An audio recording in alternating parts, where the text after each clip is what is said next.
ഇനി ചൗ കൊണ്ട് ചട്നി അരയ്ക്കാൻ പോവാട്ടോ. ഇത് വാങ്ങിച്ചിട്ട് മിക്സഡായിട്ട് വാങ്ങിക്കുമ്പോൾ കിട്ടുന്നതല്ലേ. ഞാൻ ഇതിനു മുമ്പ് ഇങ്ങനെ ഓരോന്നുണ്ടാക്കാറൊക്കെ കാണിക്കാറുണ്ട്. പക്ഷേ ചട്നി ഇന്ന് കുറേ ദിവസമായി ചട്നി അരച്ചിട്ട് ഇതിൻ്റെ അല്ലേ. അപ്പോൾ ഇത് വെച്ചിട്ട് ഇന്ന് ചട്നി അരയ്ക്കാൻ പോവാം. അപ്പോൾ ഇതിൻ്റെ തോലൊക്കെ കളയട്ടെ കേട്ടോ. തോലൊക്കെ കളഞ്ഞിട്ട് ഞാൻ എങ്ങനെയാണ് ഉണ്ടാക്കണേന്ന് കാണിച്ചു തരാം. ഇതിൻ്റെ തോല് കുഴപ്പമില്ല, തോലും എടുക്കാം. പക്ഷേ നമുക്കൊരു പേടി, എല്ലാം വിഷമല്ലേ. ഇനി അതിൻ്റെ മുകളിൽ വല്ല വിഷമൊക്കെ തെളിച്ചിട്ടുണ്ടോയെന്ന് ആർക്കറിയാം. അത് കാരണം തോല് കളയണം, അല്ലെങ്കിൽ തോലോട് കൂടി ചേർക്കാം. കാരണം തോലിനൊട്ടും കട്ടിയില്ലാത്തതാണ്, വെറുതെ ഇങ്ങനെ പിഞ്ച് പോലെ ഇരിക്കണം. കണ്ടോ, അതും കൂടി ചേർത്ത് അരയ്ക്കാവുന്നതാണ്. പക്ഷെ നമുക്കൊരു ധൈര്യക്കുറവ്. അപ്പോൾ ഇതിന് തോലൊക്കെ കളയട്ടെ കേട്ടോ. തോലൊക്കെ കളഞ്ഞിട്ട് ഒന്ന് ചെറുതായിട്ടൊന്ന് കട്ട് ചെയ്യട്ടെ. അപ്പോൾ തൊണ്ടൊക്കെ കളഞ്ഞു കേട്ടോ. ഇനി ഞാൻ ചീഞ്ചട്ടിയിൽ കുറച്ച് വെളിച്ചെണ്ണ ചൂടാക്കി കടലപ്പരിപ്പും ഉഴുന്നപരിപ്പും കൂടി ഒന്ന് വറക്കുകയാണ്. അതിലേക്ക് ഒരു 4-5 വെളുത്തുള്ളി, കുറച്ച് കറിവേപ്പില, ഒരു ചെറിയ സവാള എല്ലാം കൂടി ചേർത്ത് നന്നായിട്ട് വഴറ്റി കൊടുക്കാം. ഇനി അതിലേക്ക് ഒരു ചെറിയ തക്കാളിയും കൂടി ചേർക്കുകയാണ്. പിന്നെ വറ്റൽമുളക് ആദ്യം ചേർക്കണമായിരുന്നു, ഇപ്പോൾ ഞാൻ മറന്നുപോയി. അപ്പോൾ ഇപ്പോൾ ചേർത്തേക്കാണ്. അത് നമ്മുടെ എരിവിനനുസരിച്ച് കേട്ടോ.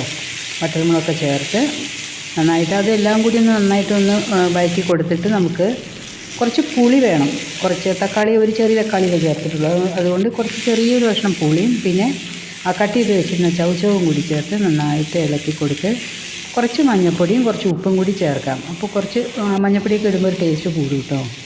ഇനി ഇതെല്ലാം കൂടി നന്നായിട്ട് ശരിക്കും വെന്ത് വരണം. അതിന് വേണ്ടി നമ്മളൊന്ന് എന്താ പറയുക, അടച്ച് വെച്ച് തന്നെ വേവിക്കണം. ഇതൊന്ന് ശരിക്കും വെന്ത് വരണം, എന്നാലാണ് അതിൻ്റെ ഒരു ആ പച്ച ചുവയൊക്കെ മാറണ്ടേ. ഒരാൾക്ക് നമ്മളത് ചമ്മന്തി അരച്ച് കഴിഞ്ഞാൽ പിന്നെ വേവിക്കണില്ലല്ലോ.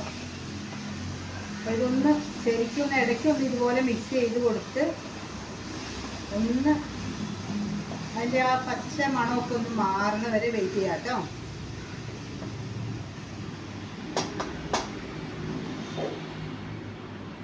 ഇതെന്താ അറിയോ, ഇത് നമ്മൾ മിക്സഡായിട്ട് വാങ്ങിക്കുമ്പോൾ ചിലപ്പോൾ ഒരെണ്ണം എപ്പോഴും കിട്ടും. ചൗ ഞങ്ങൾ ഒന്നിച്ച് മിക്സ് ചെയ്താൽ, അതായത് മിക്സഡ് വെജിറ്റബിളായിട്ടാണ് വാങ്ങിക്കാറ്.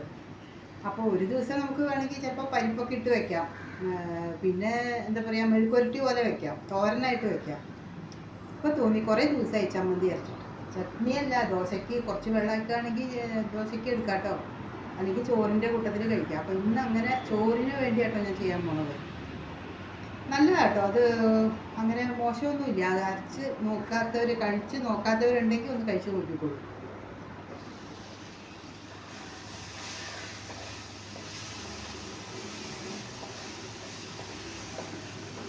ഇന്നേ ഒരു മഴക്കാറാണ്, രാവിലെ തുടങ്ങിയ ഒരു മഴക്കാറായതുകൊണ്ട് ഒരു വെളിച്ചക്കുറവുണ്ട് കേട്ടോ.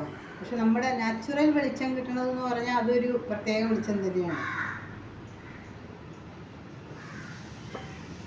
പക്ഷേ ഈ മഴക്കാറ് വന്നു കഴിഞ്ഞാൽ ഒരു മൂഡ് ഓഫാണ്, ഒരു ഉഷാറുണ്ടാവില്ല. നമ്മൾ എന്തെങ്കിലും ഒരു ജോലി ചെയ്യാനാണെങ്കിലോ ഒരു ഇങ്ങനെ മന്ദം പിടിച്ച പോലെ ഇരിക്കും. അതെന്താ വെച്ചാൽ എനിക്ക് മാത്രമാണോ എന്ന് അറിയില്ല കേട്ടോ, എല്ലാവർക്കും അങ്ങനെയാണോ എന്ന് അറിയില്ല. ഇന്ന് രാവിലെ തൊട്ട് അങ്ങനെയാണ്, എന്തോ ഒരു വിഷമം, ഒരു മൂഡ് ഓഫ്. അപ്പോൾ ഉച്ച 11 മണി കഴിഞ്ഞ് എന്നിട്ടാണ് ഇപ്പോൾ ഞാൻ ഇത് ഉണ്ടാക്കണത്. ഇനിയിപ്പോൾ ചോറ് വെക്കണം. ചോറ് വെച്ചിട്ട് ഇന്നലത്തെ ചോറ് കുറച്ച് ബാക്കി ഇരിപ്പുണ്ട്, പഴഞ്ചോറാക്കി. ഞങ്ങൾ കുറച്ച് വെള്ളം ഒഴിച്ച് വെച്ച് അതൊന്ന് തിളപ്പിച്ച് വാർക്കും. പിന്നെ കുറച്ച് ചോറ് കൂടി വെക്കേണ്ടി വരും. പിന്നെ ഇതായി പിന്നെ ഒരു അച്ചിങ്ങ മെഴുക്കുരട്ടി വെക്കാനുള്ള പരിപാടിയാണ്. അപ്പോൾ ഇന്നത്തെ ഊണിനുള്ള കറികൾ ഇത്രയേ ഉള്ളൂ കേട്ടോ. അതായത് ചൗ കൊണ്ടൊരു ചമ്മന്തി, പിന്നെ അച്ചിങ്ങ മെഴുക്കുരട്ടി. അപ്പോൾ ഇതൊന്ന് വേകട്ടെ. അപ്പോൾ ഒരു 5 മിനിറ്റ് കഴിഞ്ഞു കേട്ടോ. ഞാൻ ഗ്യാസ് ഓഫ് ചെയ്തു. ഇനി ഇതൊന്ന് ചൂടാറിയിട്ട് നമുക്ക് ഒന്ന് അരച്ചെടുക്കാം.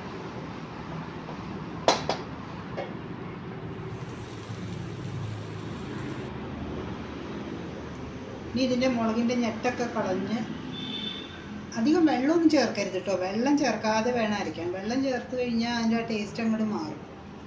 പതുക്കെ ഒന്ന് അരച്ചെടുത്താൽ മതിയാവും. ഇതിൻ്റെ ഞെട്ടൊക്കെ കളയട്ടെ കേട്ടോ. ഞെട്ടൊക്കെ കളഞ്ഞിട്ട് മിക്സിയിലേക്ക് ഇട്ടിട്ട് അരച്ചിട്ട് വരാം.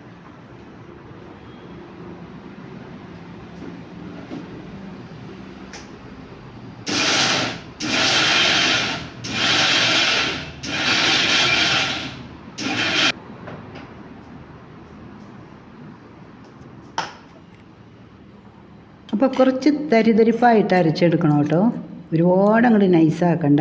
അപ്പോഴാണ് അതിൻ്റെ ടേസ്റ്റ്, പ്രത്യേക ടേസ്റ്റ് തന്നെയാണത്. അപ്പോൾ എൻ്റെ ഇന്നത്തെ ഊണ് റെഡിയായി കഴിഞ്ഞു. അപ്പോൾ നാളെ വീണ്ടും കാണാം കേട്ടോ.